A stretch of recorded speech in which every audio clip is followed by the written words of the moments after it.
La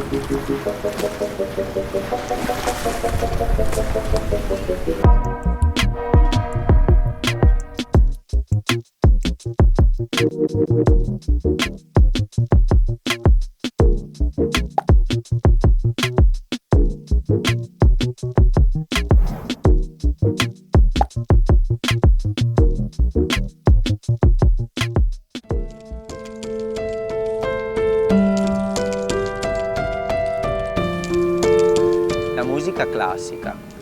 La musica classica è emozione pura per me. Ciò che mi affascina è anche vedere come i vari musicisti si coordinano e sono in armonia, quindi c'è veramente uno spirito di squadra per raggiungere un obiettivo comune. Devo dire che certi brani, forse meno noti e quindi per me che non sono un intenditore, non è il mio ambito quello della musica, meno orecchiabili, in parte mi annoiano. Penso che questo sia dato dalla mancanza di elementi per comprendere il brano e quindi per lasciarmi coinvolgere. Ho visto con piacere degli esempi veramente di rivoluzione in questi termini. Uno è il progetto della Jinx Symphony Orchestra. Ecco che questo direttore d'orchestra ha cercato, partendo dall'abbigliamento proprio, di svecchiare una certa ritualità, forse un po' antica o aristocratica, e rendere la musica e i brani di musica classica più contemporanei.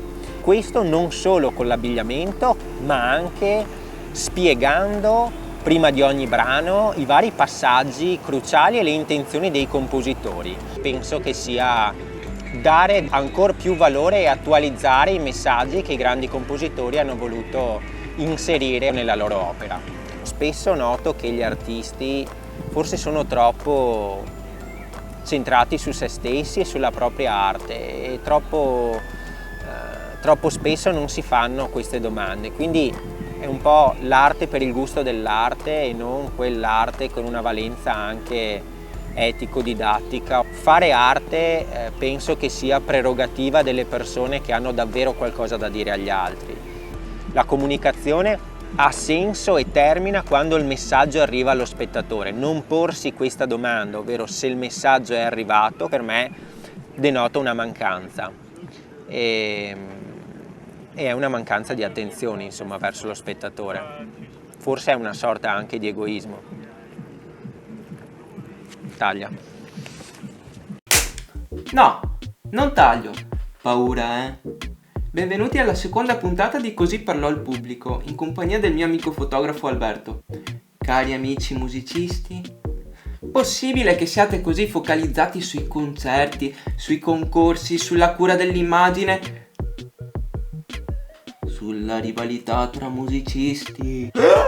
No, non guardatemi male. Avrete capito che questa miniserie vuole essere critica e motivazionale allo stesso tempo. Non credete che viviamo in un'epoca in cui c'è bisogno di fare e trasmettere qualcosa di nuovo? Certo, spesso gli aspetti che ho citato prima sono necessari perché purtroppo è un po' quello che chiede il mercato al giorno d'oggi. Ma, almeno domandatevi, è questo il fine ultimo della vostra attività artistica?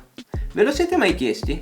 Se non ve lo siete mai chiesti, mettete subito un mi piace a questo video e seguite il mio canale. Vi lascio con il link a un'altra intervista che fa sempre parte di questa serie e che vi potrebbe interessare.